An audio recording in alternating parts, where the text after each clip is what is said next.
Taller de microondas, revisando el magnetrón. La tarjeta. ¿Cuál es tu pan?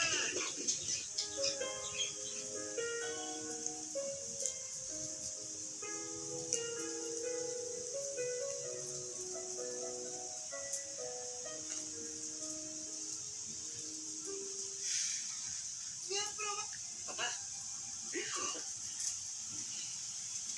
¿Qué tal, coñac? Imagínate estar durmiendo y que a la madrugada te levante un estruendo, como si fuera un ladrón que se hubiera metido en una casa. Pero no, son dos zarigüeyas. Era altas horas de la noche. Las personas que viven aquí estaban durmiendo y dos zarigüeyas machos, al parecer, estaban en una pelea por territorio. Cayeron del tejado a la mitad de una casa, batallando por su hembra. No son dos machos que se están peleando.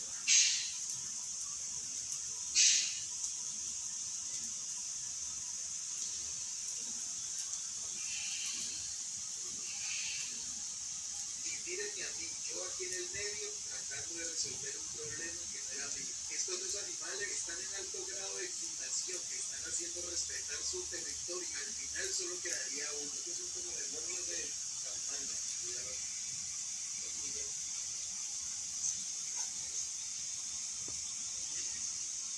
Ya logramos capturar a uno de ellos, el más grande. Ahora solo queda un pequeño y cansado zarigüeyo tlacuache. Esperamos que todo salga tan fácil, así como capturamos